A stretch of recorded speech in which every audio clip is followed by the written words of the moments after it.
So thank you, Martha, and also thank you all of you for still being here on the second day of the conference. And I'm have been looking forward to give this talk. It's about novel phage-derived antimicrobials, and it's a work that we have done over some years in my research group in University of Copenhagen. In veterinary applications, we need some new solutions in different areas. And those are like to fight foodborne pathogenic bacteria like Campylobacter, Salmonella, and E. coli. It's to prevent spreading of antibiotic resistance genes from, for example, the animal reservoir to food to humans. And that could be the extended spectrum beta-lactamase producing E. coli, also called ESBL. And then, of course, we have also cases in veterinary application that goes directly to prevent or treat diseases in production animals, like the post-weaning diarrhea in piglets that Michaela will talk about after my presentation. And we have worked on phage solutions against all these different scenarios, but what I will present for you today is more on the phage-derived antimicrobials rather than the entire phages. I will introduce you to three different new solutions that we developed. One is what we call the endolysins. They are modified endolysins that can be used to kill gram-negative bacteria, and I will explain how this is done. Then I will introduce you to pyosins, which are natural and bacteriocins, and how we have designed those to kill specific bacteria. And then in the end, I will talk about talosins. That is a way to make a phage without a head and then customize its killing spectrum by genetic engineering. And as Martha said, all these things we could not do without a deep knowledge of particular the host interaction, the first step, where the phage recognizes the receptor, and I don't have a pointer, but I'm talking about the blue dots there. So how the phage is binding to the host cell in the first step in the infection cycle. So what is the concept of the endolysins? So if you look at this membrane of, I really would like a pointer. No one has one. You know, I need to do something with my arms, otherwise I cannot talk. So, sorry, do I need this one? It needs to be there, right? Okay, thank you, Rob. That was the pointer. Thank you. Okay, so the concept of endolysins, I was trying to introduce you to the membrane of gram-negative bacteria, because endolysin is based on the enzymatic activities of endolysins that degrades the peptidoglycan. But as you can see here, we cannot, if you add the endolysin from outside, it cannot access the peptidoglycan of gram-negative bacteria. So what we did was to design a new way. We combined or fused endolysin with the antimicrobial activity with receptor binding proteins, so those proteins that the phage used to recognize the host in a fusion protein, and showed that this could allow in an unknown mode of action, the endolysin could get access to the peptidoglycan. To develop those kind of enzymes to target Campylobacter jejuni, we needed a receptor binding protein that was binding to this bacterium.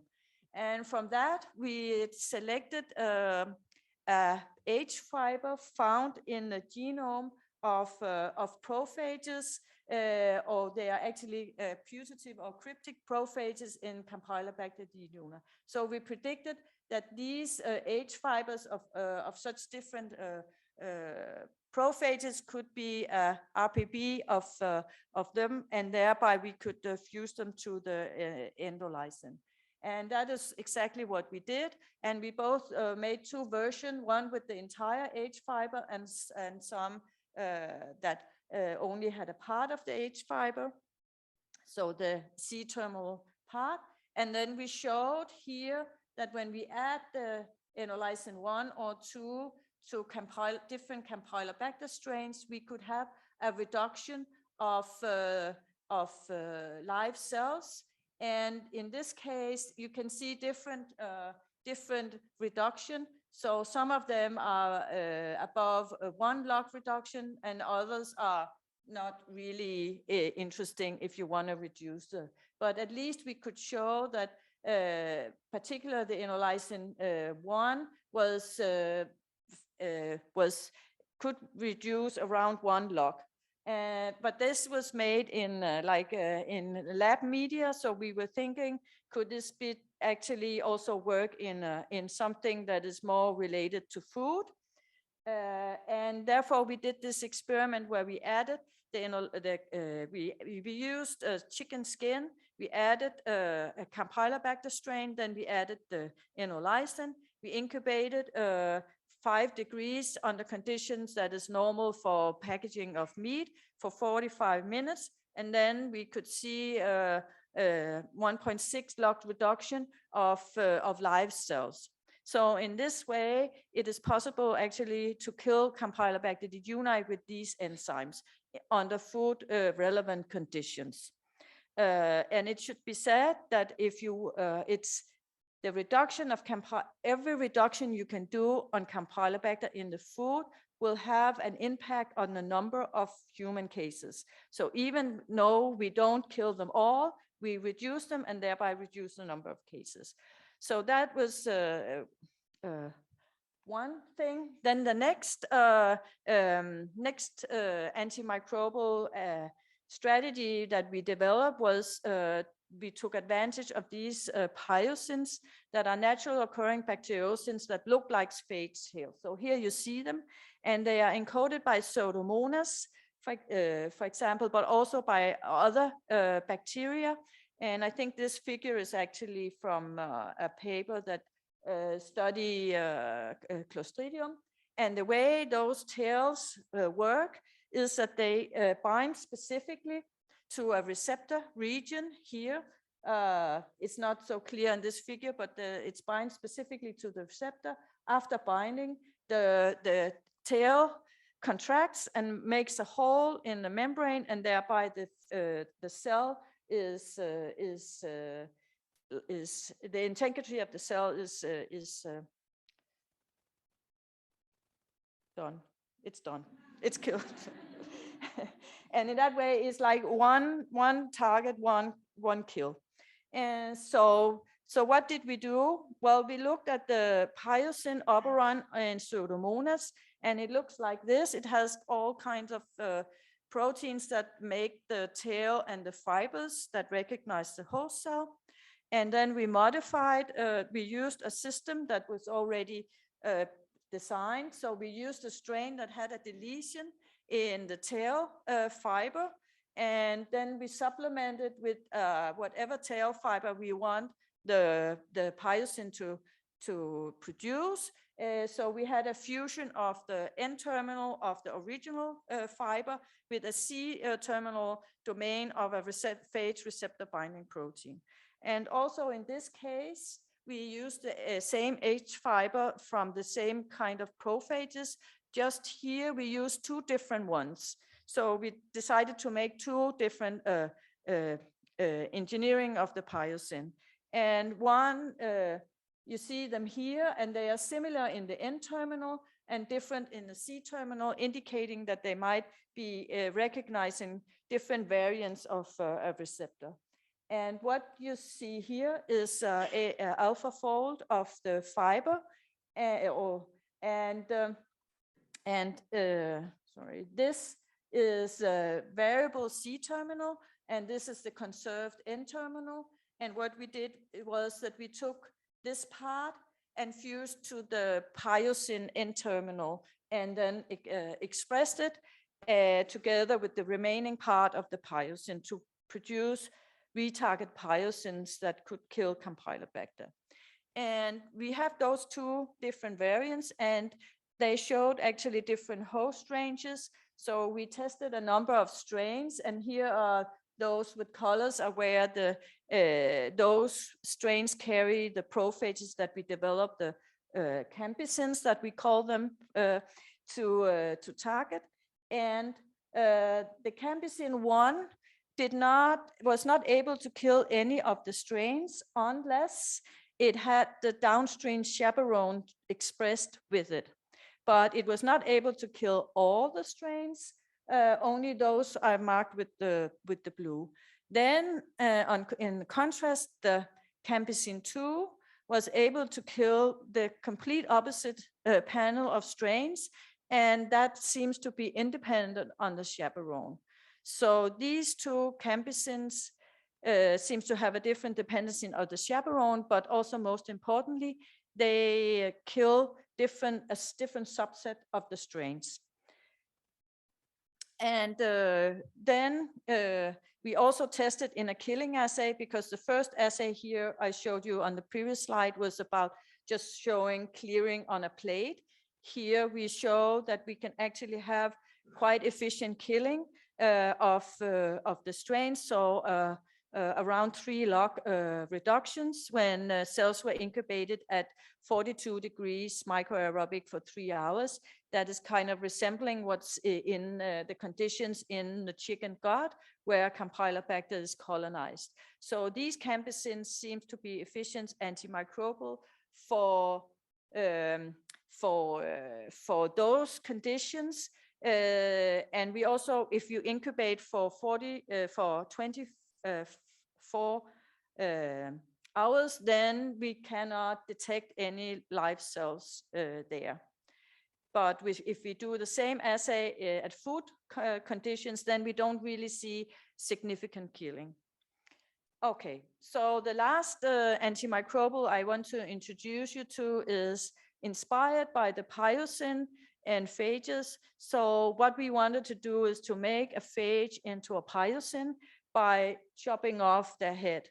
And we tried to do that in 3 different ways, and I don't want to go into the details. I'm just saying we are currently interested mostly in the genetic engineering to make a capsid deficient phage and thereby producing this tailless and a headless phage. But we are struggling a bit with getting to the last steps. But the idea was to do this, and then on top of that, use a phage that has multiple receptor binding proteins, like these Akkermann-Wiede phages that we love. They are very pretty. They have these 4 different tail spikes. Each of them recognize different O antigen receptors of the surface of either E. coli or Salmonella. And that means they can have a quite broad host range. So our idea was chop off the head. Then we have 4 different potential receptor binding proteins to broaden our killing spectrum. And then on top of that, we also tried, when we looked at the Akkermann-Wiede phages overall in a database, we found that they encode in total a lot of different tail spikes. So that is a pool for genetic engineering of designing your phage to be exactly targeting what you want. So that was the idea. And we also showed that we could change the host range by genetic engineering to have a different host. Oh, let's see. Oh, the colors are really faint. But these are different colors showing the different host range, but we have a new host if we exchanged one of the tail spikes, and we could do that with several of them to direct the phage to kill a different host or infect a different host. And the idea was then to combine these 2 things the chopping of the head and the genetic engineering to customize these antimicrobials. So to sum up, so the license against Campylobacter jejuni may be suitable for reducing Campylobacter loads in food, particularly chicken. And what we are doing next is to develop a license against Salmonella. And we have a new project starting and are looking for a postdoc to do this. Then for the pyosins, we were able to retarget these bacteriocins to kill other bacteria than was what originally used by using the phage RPPs. And these campesins are highly efficient to antimicrobials and may be used in live animals. So next step is to identify the receptor. We have some ideas, and we know that it's not the usual part of the surface of Campylobacter that Martina introduced you to. So it's not the capsule, it's not the LOS, it's not the flagella, it's something different, probably a protein, but the question is which one. And then we could also want to expand our pyosin collection to target other bacteria, including ESBL. And then for the Tailocin, we can have demonstrated that it's possible to engineer phages to lose their head and to customize their host range. But the problem with the phage that we choose was that it was able to transduce, and it's a long story short, that makes problems in the construction that you need to make to produce these headless phages. So we are thinking that it is working, but we need to choose a different phage for the backbone to doing these headless phages. And to sum up, or to thank people, of course, I want to thank all those who were involved. And those who did the most of the work were actually Athena Sampara, who did the license and the campesine, but also Emma Genke will contributed, and Anders and Dorothea did the engineering of the tail fibers, and Martina is helping with everything and keeping me on track. And Cedric was chopping off the head of the tails, of the phages. Thank you, and our collaborators as well.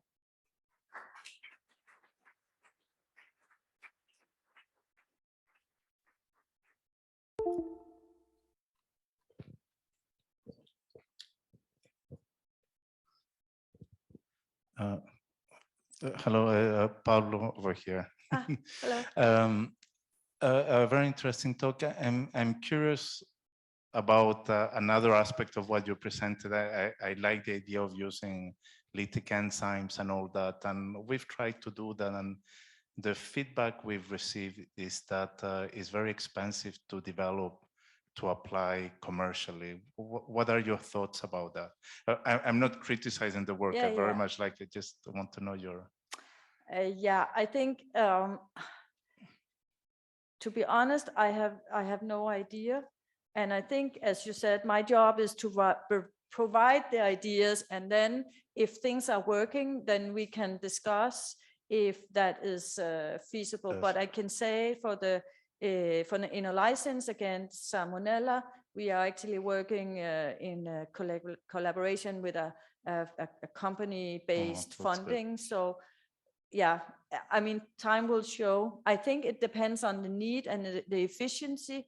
And what those we are working with, they are also a non-profit organization who wants to deliver new systems for people in areas where for example, Salmonella is a big problem, like in Africa and so on. Yeah, I don't know if that was an answer, but yes, no, thank you. Yeah. Hi, Lone. Yeah, nice talk. The obvious question, maybe, do you see any synergism between your different strategies? Have you combined license and campesins, for example? No, we haven't done that, but it could be. So what we're doing now in the Campylobacter project is trying to figure out if we want to reduce the final load in the product, what solution could we designed for each of the steps so that the combined will reduce as much as possible and thereby reducing the number of cases.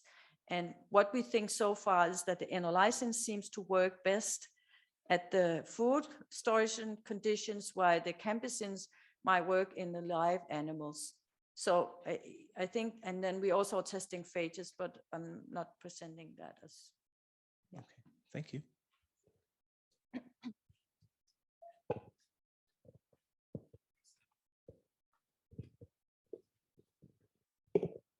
Hi, thank you. I was curious about possibly the application of enolysins in gram-positive bacteria with the easy access to peptidoglycan. Yeah, but I think that for gram-positive bacteria, you don't have the same problem with the outer membrane. So there are several products where you just use the enolysin by itself because it doesn't need the outer membrane to overcome that, because it's more accessible. But I don't know if it could increase killing if you have a more target binding. I actually don't know, because I can't remember how efficient the endolysins are for the gram-positive, but yeah. Thank you. Hi, Dibyendu here again. You showed the campesine 1 and 2 have very different things to the. Do you have any idea about the biology of what that's doing in the subsets of the 2 different strains? I think it's because it has different C-terminal of the receptor binding protein, and that determines the host range. So I think it's due to that, and it's probably also due to that. Then the receptor is a bit different in those subset of strains. So that is the most logical explanation, and usually that's the right ones, right? You don't, if you invent something fancy explanation, it's not what you have to go for. You have to go for the simple one first. Thank you.